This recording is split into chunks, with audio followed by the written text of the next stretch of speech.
Hola, mi nombre es Patricio Gatti y hoy vamos a ver la clase correspondiente al módulo número 11 de la asignatura Cirugía y Traumatología Bucomaxilofacial 1.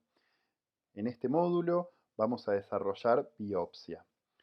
Vamos a empezar definiéndola, luego vamos a ir viendo sus indicaciones, vamos a ver qué tipos de biopsia existen y vamos a terminar la clase desarrollando qué es lo que hacemos una vez que nosotros obtuvimos la muestra hasta que tenemos nuestro resultado anatomopatológico. Una biopsia indica la maniobra quirúrgica mediante la cual se toma un tejido de un organismo vivo para realizar su estudio histopatológico.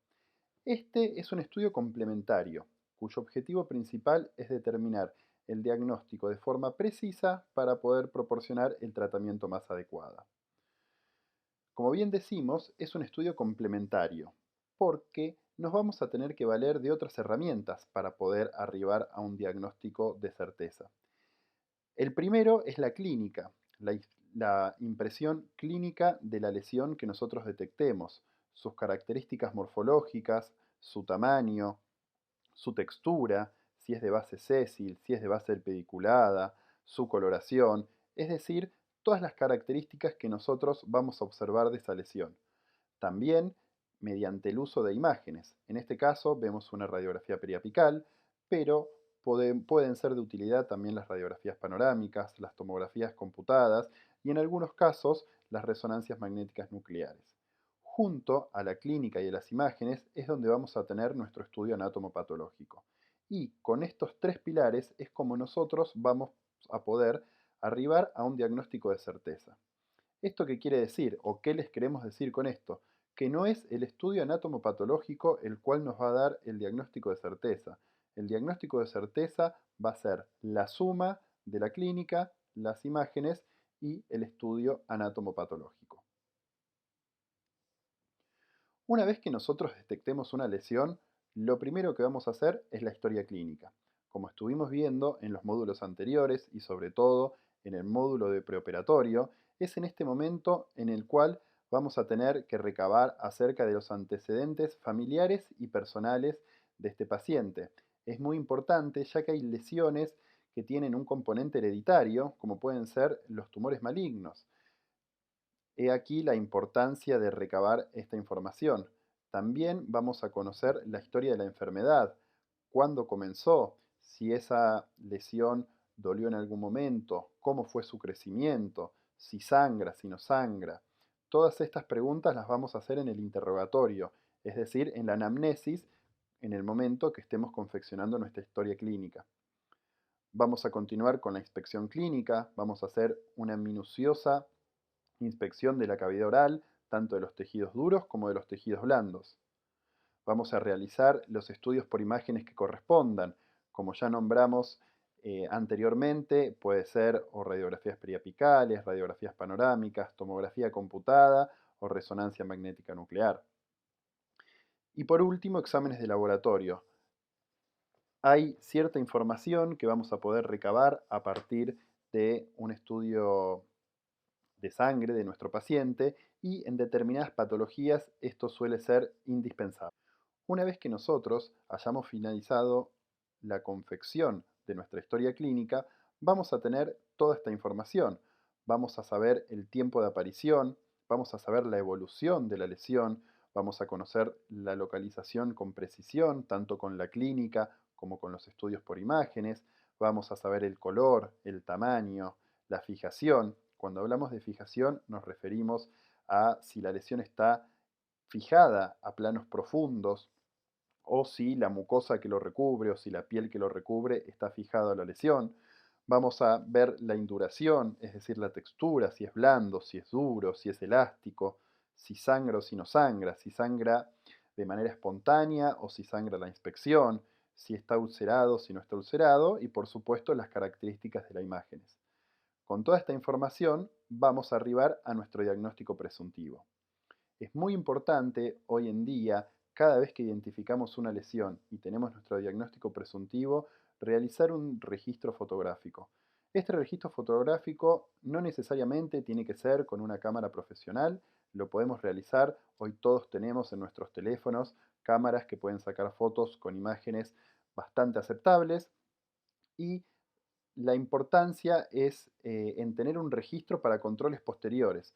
Como vamos a ver más adelante, hay lesiones que no requieren de un tratamiento quirúrgico y que vamos a tener que controlarlos. Y para conocer de manera precisa esa evolución, hoy en día el registro fotográfico es una herramienta indispensable. Una vez que nosotros tenemos el diagnóstico presuntivo de nuestra lesión, vamos a tener dos posibilidades. Una es que tenga una indicación de biopsia, pero existen lesiones que no tienen una indicación de biopsia, sino que vamos a realizarles o algún tipo de tratamiento no quirúrgico o vamos a decidir controlarlos. Un claro ejemplo de esto son las úlceras traumáticas crónicas, que están generadas o por prótesis mal adaptadas o por bordes filosos de piezas dentarias. Uno, cuando identifica esta lesión, va a eliminar la noxa, es decir, si es un borde filoso va a redondearlo, si es una prótesis mal adaptada, va a adaptar esa prótesis o va a eliminar el componente que está generando esa irritación. Vamos a realizar nuestro registro fotográfico y vamos a controlar a ese paciente a los 7 o 14 días. Si a los 7 o 14 días hay una evolución favorable, es que decir que esa úlcera traumática crónica que estamos hablando en este ejemplo desapareció, ese paciente solamente vamos a controlarlo. Pero si la evolución no es favorable, es decir, que esa úlcera no tuvo ningún tipo de modificación, es donde va a tener una indicación de biopsia. Ahora, a continuación, lo que vamos a ver es cuáles son esas indicaciones, cuáles son las lesiones que nosotros debemos biopsiar. Las úlceras que no cicatricen en 2 semanas, como el ejemplo que les acabo de contar, las tumoraciones de aspecto neoplásico, las lesiones hiperqueratósicas persistentes, es decir, las manchas blancas, que son consideradas lesiones precancerosas, las lesiones óseas no diagnosticables, clínicas ni radiográficamente. Hay lesiones óseas como pueden ser los torus o las exostosis, que clínicamente y radiográficamente es muy fácil de diagnosticar y ya sabemos que es un torus. Esas lesiones no son necesarias de realizarles una biopsia, pero en el caso de otro tipo de lesiones sí debemos realizarle un estudio anatomopatológico.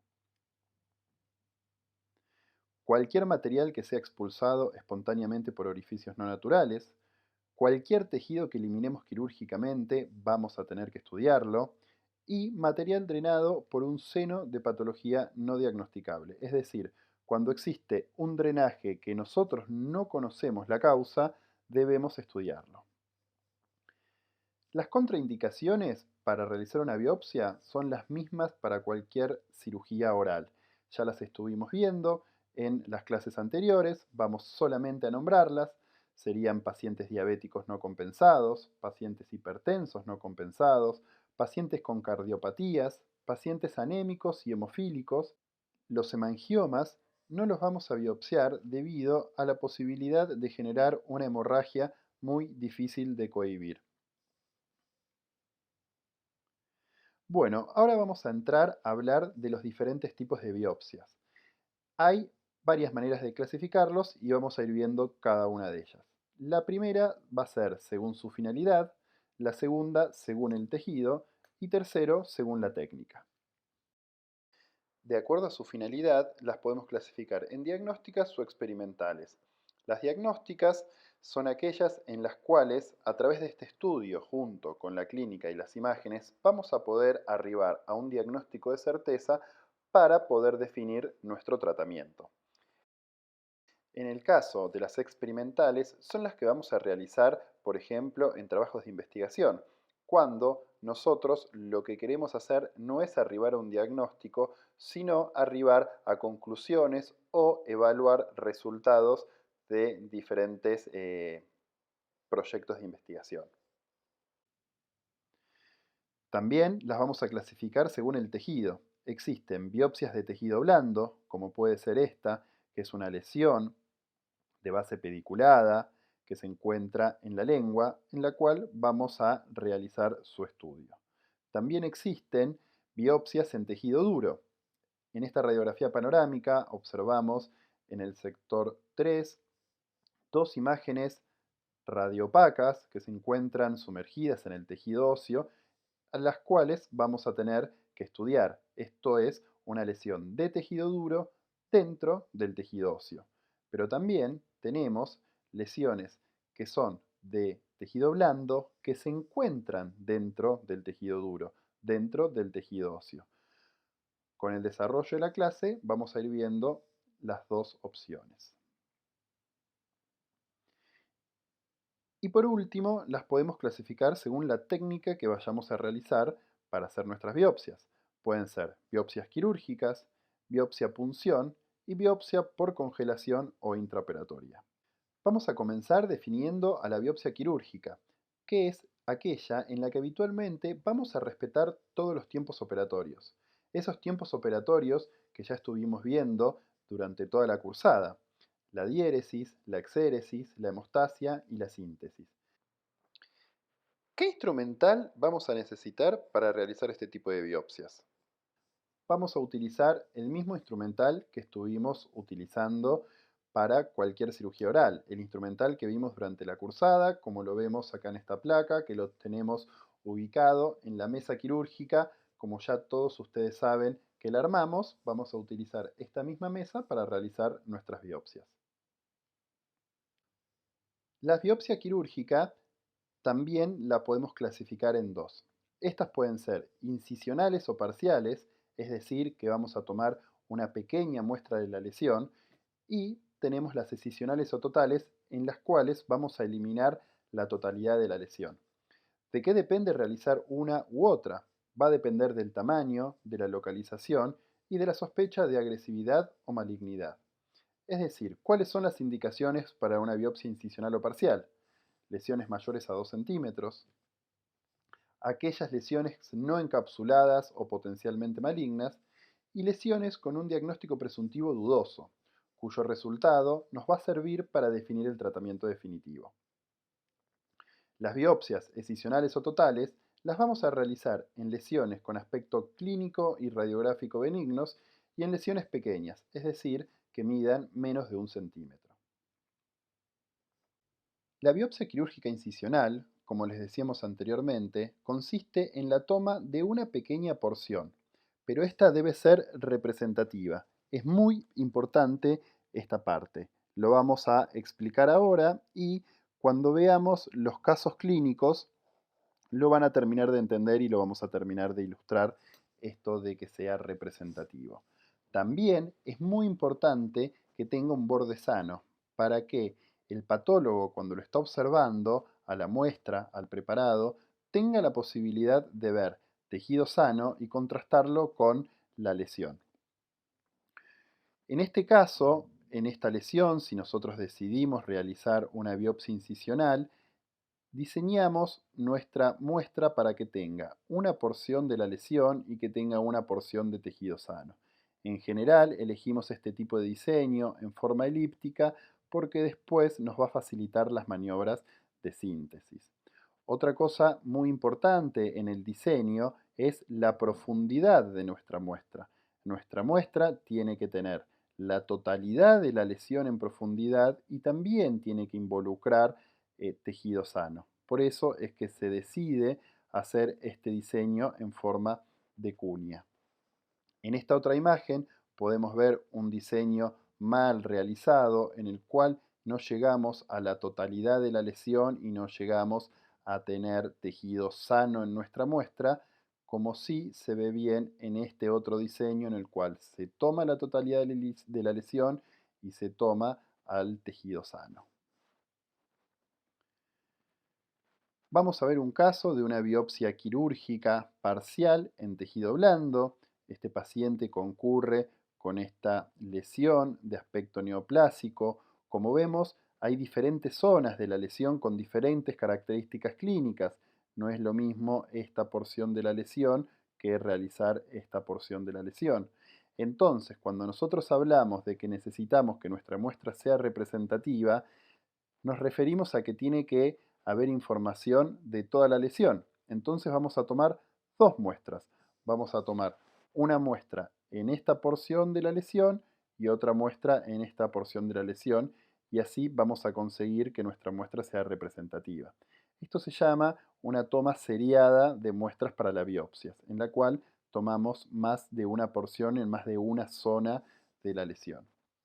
En esta foto vemos el bisturí, vemos cómo se diseñó la incisión, en el cual tomamos tejido sano y tomamos parte de la lesión. Y en la última foto, una vez ya tomada nuestra muestra de esta zona y nuestra muestra de esta zona, realizamos la síntesis de nuestra cirugía. Este es otro caso de una biopsia quirúrgica también parcial en tejido blando, en la cual se observa una lesión bastante grande en el maxilar superior, en el sector izquierdo, una lesión verrugosa, también con aspecto neoplásico, en la cual decidimos tomar dos muestras. Vamos a tomar una muestra en el sector anterior y una muestra en el sector posterior, ambas que involucren tejido sano y a la lesión, y en forma de que luego podamos restituir su forma de la mejor manera posible. Acá vemos con el bisturí, estamos por comenzar a hacer la primera incisión que involucre esta porción de tejido sano para luego involucrar a esta parte de la lesión. Vemos acá ya realizada la toma de la muestra, cómo pudimos tomar parte de la lesión y parte de tejido sano y los puntos de sutura correspondientes a la síntesis, tanto en la zona anterior como en la zona posterior. Otra posibilidad que tenemos para realizar una biopsia quirúrgica parcial de tejido blando es utilizar un punch. El punch es este instrumento que vemos acá, que tiene una forma circular en su parte activa. Esa forma circular tiene un bisel filoso en toda su circunferencia que nos va a permitir retirar un cilindro de tejido, es decir, tomar una muestra en forma de cilindro y en profundidad. Nosotros vamos a colocar el punch, vamos a llegar hasta la profundidad que nosotros queremos. Acuérdense que siempre hay que tomar la totalidad de la profundidad de la lesión y con la ayuda de una tijera o de un bisturí vamos a cortar esa base y vamos a poder tener nuestra muestra representativa. Acá vemos un gráfico donde está la mano del operador utilizando el punch y cómo obtendría este cilindro de muestra en el cual involucra todas las capas y llega hasta la profundidad de la lesión. En este caso clínico observamos un paciente con un aumento de volumen en el paladar duro y esta lesión decidimos biopsiarla con un punch. Acá vemos este instrumento, como les decía, tiene esta parte activa, redondeada, que tiene un bisel muy filoso que nos va a permitir tomar ese cilindro de tejido. Vemos cómo ya ingresó la totalidad de la parte activa del cilindro del punch, que nos va a permitir luego, como se veía en la placa anterior, con una tijera o con un bisturí, retirar el tejido y nos queda una pequeña herida, la cual con un punto en cruz vamos a poder contener y proteger ese coágulo para que luego tenga una correcta cicatrización. Acá, en este caso clínico, vamos a ver una biopsia quirúrgica parcial intraósea. En las imágenes de abajo vemos una tomografía computada en la cual se ve una pieza dentaria retenida con una imagen osteolítica bastante grande, de bordes definidos. En los cortes paraxiales podemos ver esta cavidad con la pieza dentaria involucrada y dadas las características de esta lesión, decidimos realizar una biopsia parcial. La biopsia parcial quirúrgica va a consistir en realizar un colgajo mucoperióstico de espesor total, el cual nos va a permitir acceder al tejido óseo. Una vez que accedimos al tejido óseo, vamos a realizar la diéresis de tejidos duros. En este caso realizamos una ostectomía que nos permite acceder a la lesión. Esto que vemos acá es la membrana de la lesión, es el material que nosotros queremos tomar de muestra. Cuando les hablamos de que la muestra tiene que ser representativa, les queremos decir que si nosotros tomamos esta porción de tejido, que estamos en la zona de aquí arriba de la lesión, puede ser que en la zona de acá abajo o en otra zona de la lesión las características de la misma sean diferentes. Es por eso que también debemos de realizar una biopsia seriada y realizamos una ostectomía en la cara externa del cuerpo mandibular y podemos acceder a otra zona de la lesión y tomar otra muestra y así tener nuestra biopsia bien representativa. Este otro caso clínico es muy similar al anterior, donde vemos en la radiografía panorámica una pieza dentaria retenida con una imagen osteolítica que podría parecer que tiene dos lóbulos, que no es única, razón por la cual decidimos realizar también una biopsia incisional, realizamos nuestro colgajo mucoperióstico, realizamos la ostectomía, accedemos a la lesión y tomamos nuestra muestra, y en esta foto también observamos cómo realizamos un abordaje en la cara externa del cuerpo mandibular para poder tomar una muestra de otra porción. En este caso tomamos una porción de esta zona y otra porción de esta zona para tener una muestra representativa. El otro tipo de biopsia quirúrgica que habíamos nombrado era la biopsia escisional, que esta consistía en la extirpación total de la lesión.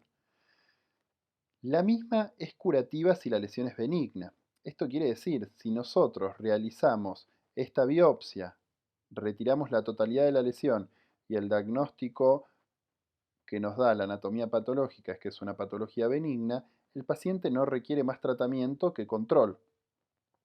Caso contrario a las biopsias incisionales. La biopsia incisional siempre, pero siempre va a tener una segunda cirugía, porque nosotros en la primera cirugía lo diagnosticamos y en la segunda cirugía vamos a realizar el tratamiento definitivo. En este tipo de biopsias ya puede llegar a ser, en el caso de que el resultado sea bueno, que este sea el tratamiento definitivo. En este tipo de biopsias siempre vamos a tomar algún tipo de margen para poder asegurarnos de eliminar la totalidad de la lesión.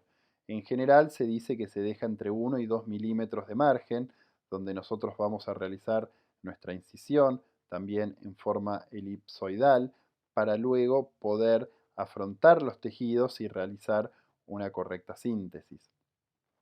Hay que tener en cuenta este margen también en profundidad, como cuando hablábamos de la biopsia incisional, en el cual hay que tomar tejido sano y llevarnos ese tejido sano con la totalidad de la lesión, como vemos en estas imágenes. Siempre tener en cuenta en superficie ese pequeño margen y tenerlo en cuenta en profundidad. Vamos a ver ahora algunos casos, algunos ejemplos de lo que son las biopsias quirúrgicas totales en tejido blando. En este caso observamos dos lesiones pequeñas en la cara ventral de la lengua, en las cuales decidimos realizarle una biopsia total. Luego de haber anestesiado, en este caso utilizamos, como ven acá adelante, un punto. Cuando vimos los tiempos quirúrgicos, recuerden que la separación la podíamos realizar con puntos de sutura y en este caso estamos realizando la separación con este punto. Eso nos permite poder acceder a la cara ventral de la lengua y mediante una incisión, como veíamos antes en forma elipsoidal, podemos tomar la totalidad de la lesión, también en profundidad. Obsérvense el color, en el cual nos muestra que accedimos a planos profundos y eliminamos la totalidad de la lesión, y luego realizamos la hemostasia y la síntesis. En este caso, el mismo punto de sutura nos va a servir, con el cual estamos realizando la síntesis, nos va a servir como medida hemostática también.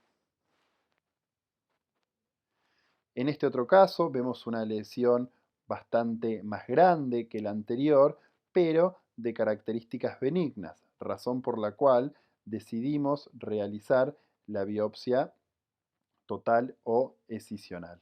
En este caso vamos a hacer la escisión de la lesión mediante el uso de incisiones que nos va a permitir eliminar la totalidad de la lesión. Como vemos en esta imagen, vemos el tejido óseo.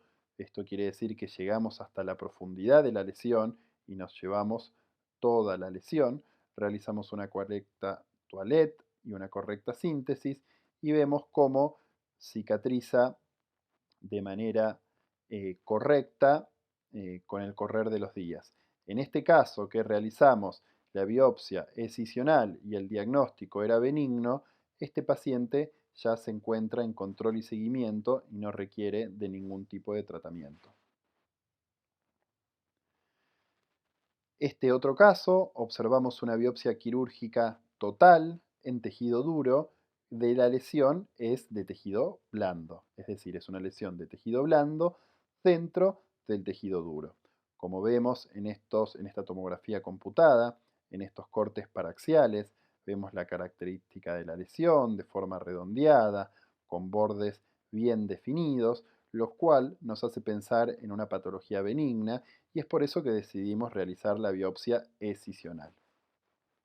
Diseñamos nuestro colgajo con dos descargas verticales y con una incisión intracrevicular, es decir, un colgajo de Neumann, el cual nos permite acceder a la lesión. Como vemos en la tomografía, ya no tenía tabla ósea por vestibular, es decir, que una vez que nosotros desprendimos nuestro colgajo mucoperióstico, ya nos encontramos con esta lesión.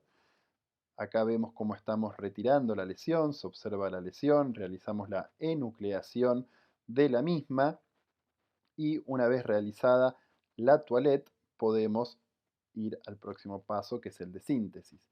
Cuando vimos la clase de tiempos quirúrgicos y nos preguntaban mucho cómo sabíamos cuando habíamos realizado la toilette, cuándo finalizaba la toilette.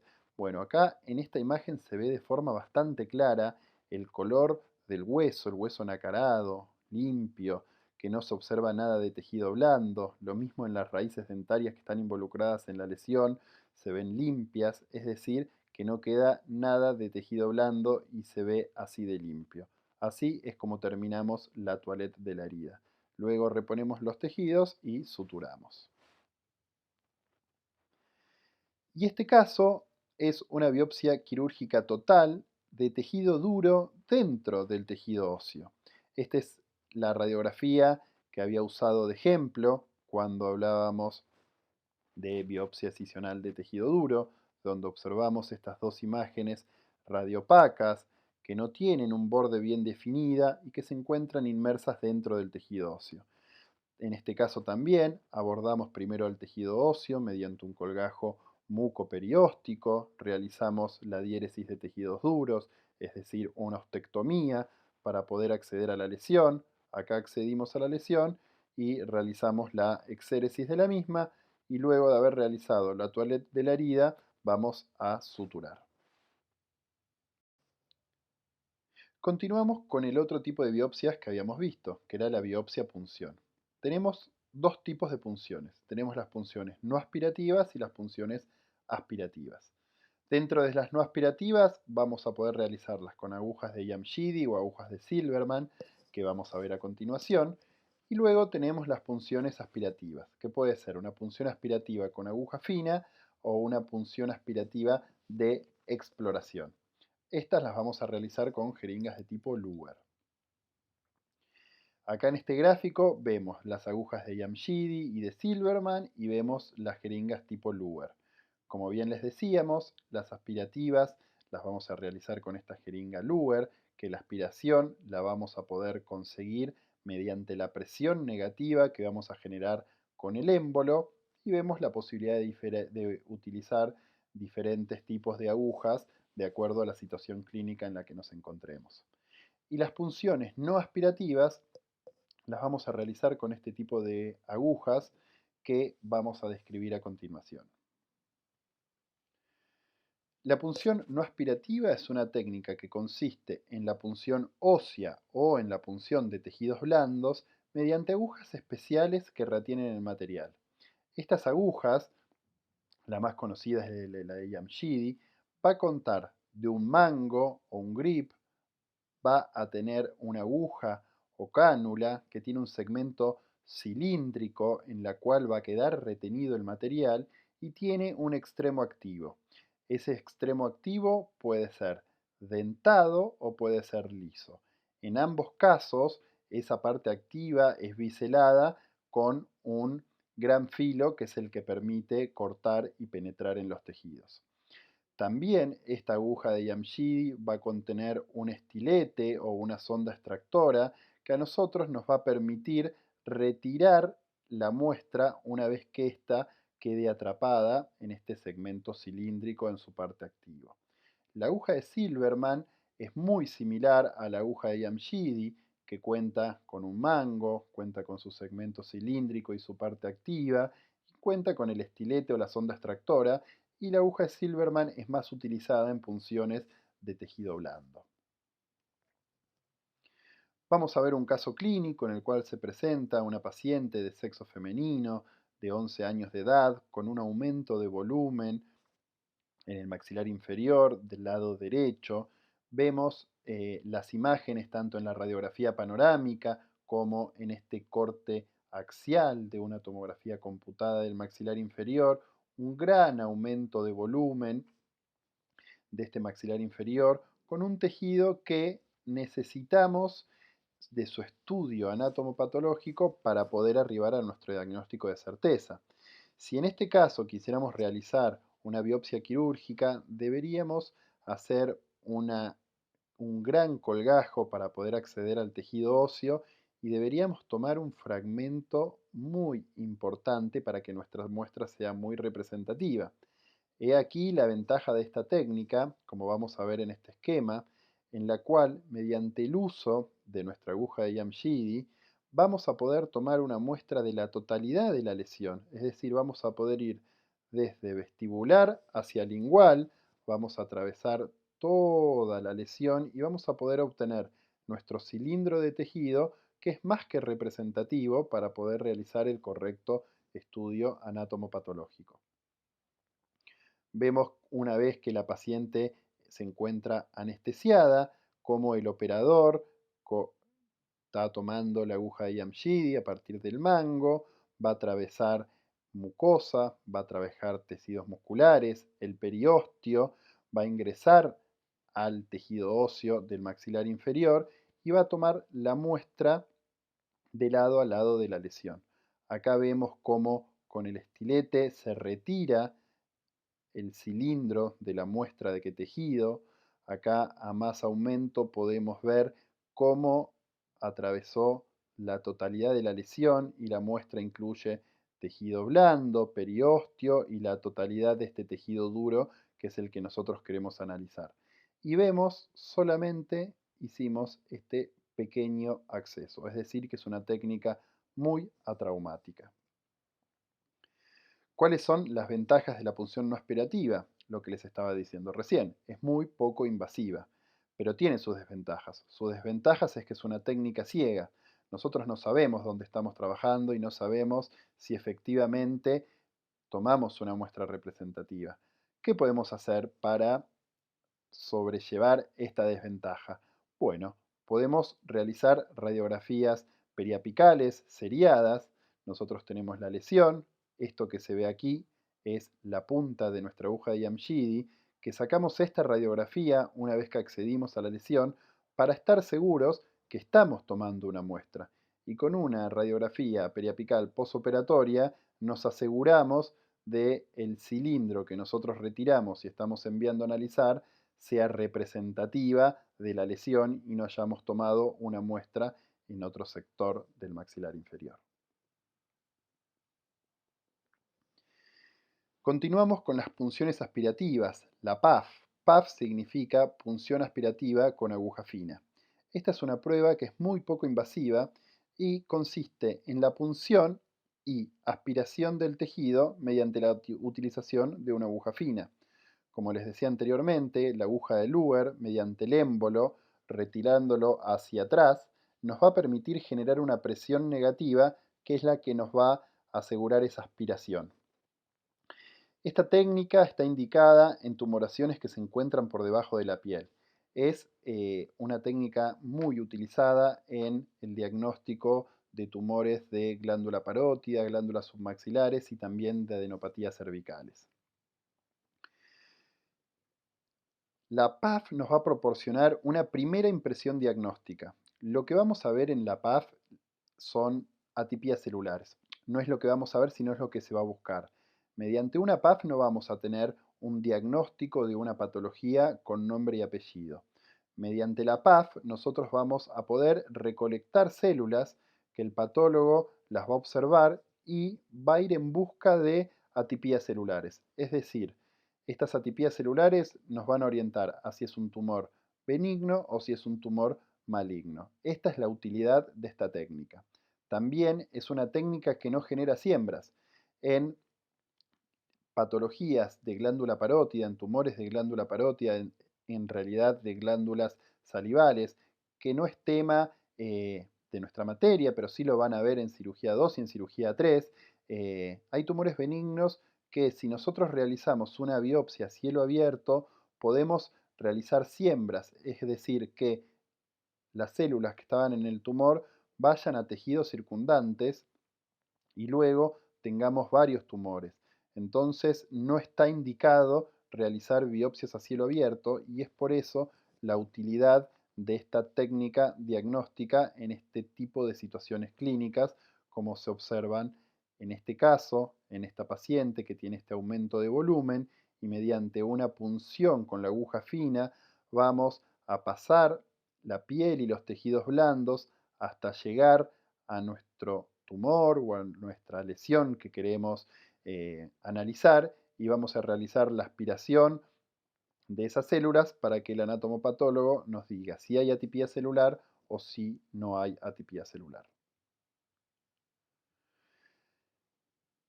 El otro tipo de punción que teníamos era una punción diagnóstica, son punciones de exploración. Esto, que les quede muy importante, no es una biopsia, simplemente vamos a explorar.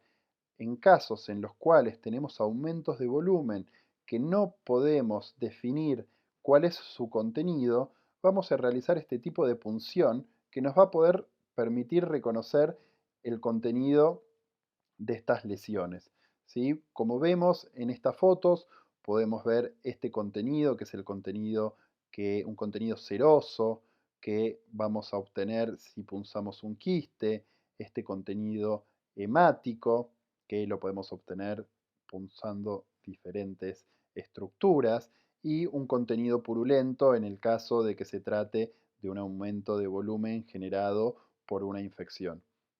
Esto nos va a permitir a nosotros tener una mejor impresión diagnóstica, es otra herramienta que tenemos, además de la clínica, además de las imágenes, podemos realizar este tipo de punciones y así poder arribar a un diagnóstico presuntivo y a partir de ello poder orientar nuestro tratamiento. Y por último, tenemos las biopsias por congelación.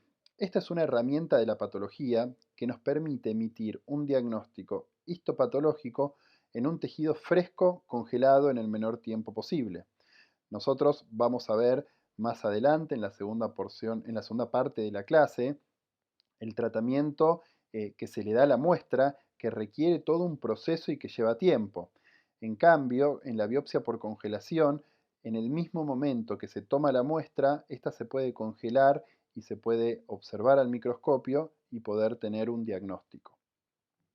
Esta técnica nunca va a sustituir al resultado de la biopsia convencional, es decir, cuando nosotros se realiza em, el correcto procesamiento de esa muestra y luego se la tiñe con hematoxilina y eosina y se la observa al microscopio. Es otra herramienta que ni la sustituye ni es superior. ¿Cuándo vamos a utilizar las biopsias por congelación? Está indicada intraquirúrgicamente para poder modificar o no conductas terapéuticas, por ejemplo, los marges quirúrgicos de una lesión. En esta situación clínica observamos un aumento de volumen en la región parotidia. Lo primero que vamos a hacer con este tipo de lesiones, obviamente que luego de la correcta anamnesis, inspección clínica, estudio por imágenes, es realizar una punción aspirativa con aguja fina. En esta punción nos va a decir el patólogo si hay atipía celular o si no hay atipía celular.